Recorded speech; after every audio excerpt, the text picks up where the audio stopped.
Society publicizes and promotes sex, but we don't actually talk about it. Berks Teens Matter is here to change that. Although the national rate of teen births has significantly decreased, it is still a pressing issue within our own community. Reading's teen birth rate is 2.5 times higher than Pennsylvania's. Our goal is to reduce teen pregnancy by 40% in Berks County by 2022. In order to reach this goal, we must first reduce the stigma surrounding sex. Our third Let's Talk video features Daniel Equsquiza, an active member of the community, who serves as the outreach coordinator for Reading Public Library, the director and founder of Barrio Alegria, and the support person of South of Penn. It's time to have the talk. How did you first learn about sex? My first kiss was with my neighbor from across the street when I was living in Callao in Peru. It was just like an exploration. Then we started just like sneaking around to do just that.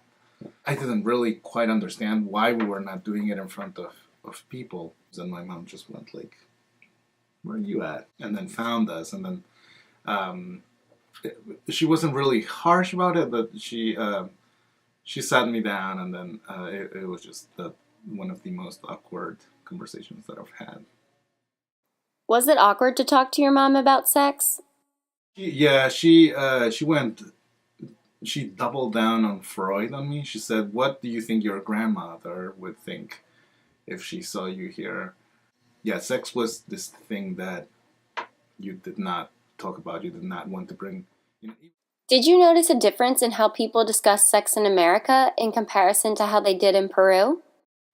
Very interesting, because I feel like the system in Peru is very religious, of course, and it's set up so that you don't talk about it, and so you don't get a lot of support. It's a very taboo subject.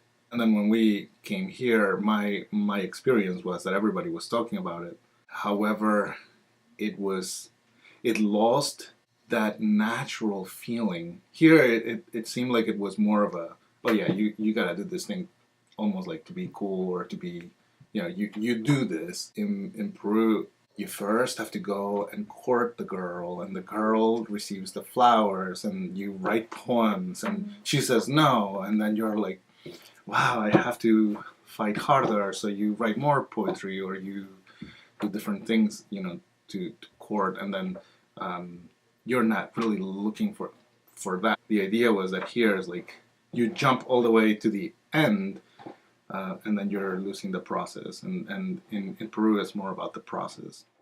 What is a good age to start having the conversation? I think that I liked my mom's approach. She didn't wait for the right age. She waited for the right opportunity. It should be a natural thing. If you find your younger brother or your niece or nephew, like sneaking around to kiss, then you sit them down and say, all right, well, let's talk about it. Why do you think it is so hard for parents to talk to their kids about sex?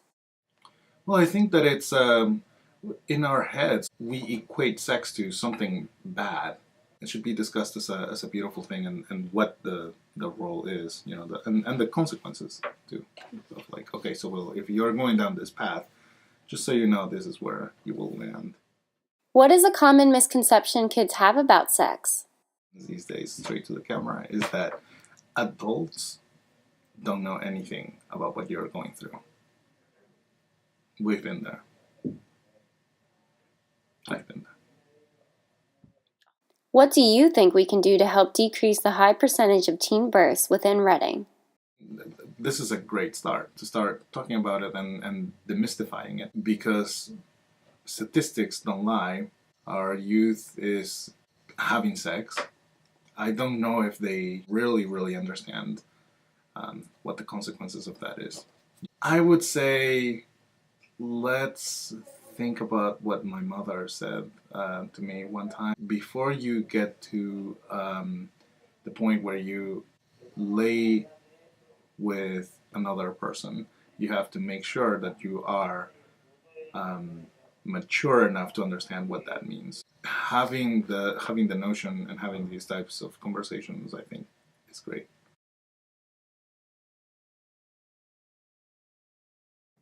Follow us on social media to stay informed and view all the videos from our Let's Talk series, which will continue to debut throughout the month of October.